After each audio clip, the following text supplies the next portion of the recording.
Are you in a position right now where you're looking to break out of a haze? You're stuck. You're just not being productive as you want to be for the majority of your day. So often this happens. We get to this place where we just find ourselves wasting time, right? If you're in this place, I want to help you today be more successful for more of your day. And there's 3 things that you can do in order to make sure that you're being more productive. The first is to look in the mirror. And what I mean by this is I want you to really make an honest assessment of how you're spending your time. Make an honest assessment of the strengths, so how productive you're being, the things you're really rocking and getting done, but then be really honest about the things that you're simply not doing. And when you do that, I want you to maybe get someone else involved because we're our own worst critic. We know that, but we often tend to be hard on ourselves about all the wrong things. So if you're comfortable, you can ask your spouse, you can ask your boss at work, a colleague, a friend. You could even enroll the help of a coach and ask the people around you, what do they think your strengths and weaknesses are? What do they think you're really good at? And then where do they think your areas of opportunity lie? Because you need to start seeing the clear picture of where you really are today. Once you start to see things really clearly, then you can move on. Then you can move to a place of growth and development. And like I said, we tend to be hard on ourselves about all the wrong things. So look in the mirror, see how you're really performing today, where you have areas of opportunity. And then the other side of that looking in the mirror is to start to visualize where you want to be. So you need to be able to see things about yourself and about your life. You need to be able to see things that aren't currently present today. You need to be able to start to identify with a new identity. So we can want all these wonderful things for ourselves. We can set massive, monstrous goals that are really exciting. But if they don't get tied to our identity, if they don't get tied to who we believe we are or who we believe we can become, then they'll never happen. So you need to start to see yourself in a new way, start to identify with a different way of being.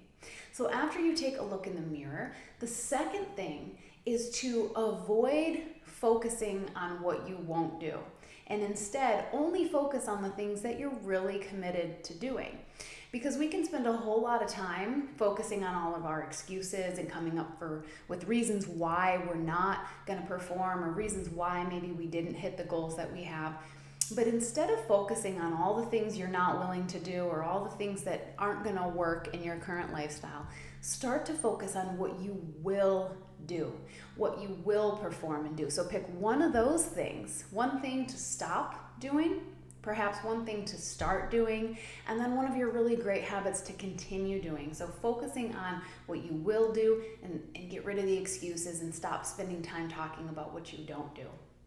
And then the third thing that you can do to break out of the haze and start being more productive on a day-to-day basis is to attack the root cause of whatever it is that's holding you back.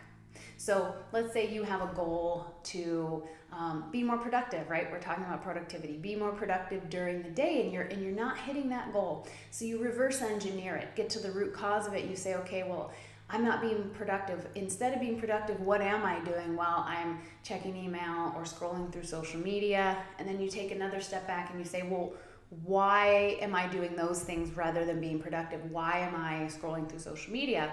Well, I am stressed out at my job and it's a way for me to disconnect and to let my mind take a break. Well, why are you stressed out? Well, I've got too much on my plate and I haven't been able to manage my time in a way that allows me to do all those things. So you reverse engineer it back to the fact that your time management needs some attention, or at least your prioritization skills to figure out what are the tasks you need to do in what order. So if you knock out the root cause, and in this case being time management, you're going to get 75% of the way there. So if you can identify what the root cause of whatever your issue is, whatever is holding you back from your goals, you're already 75% of the way there. So like I said, first look in the mirror, get really clear on where you are today, your strengths, your weaknesses, have somebody else help you identify your areas of opportunity. Second, focus only on what behaviors you will commit to executing. And then third, attack the root cause of the problem. Like, stop hammering yourself about, I need to be more productive. I just need to be more productive.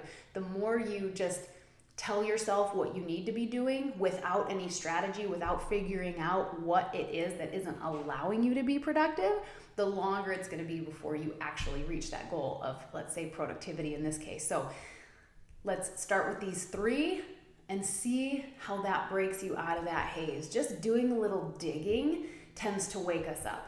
Paying attention tends to get us out of whatever rut we're in. So I hope this helps you. If you need any more suggestions, or you're not quite sure what it means to, let's say, attack the root cause, or you're not sure how to reverse engineer your own lifestyle right now, send me a message. I do free consultations all the time for people, helping them get started. I'd love to do that for you too.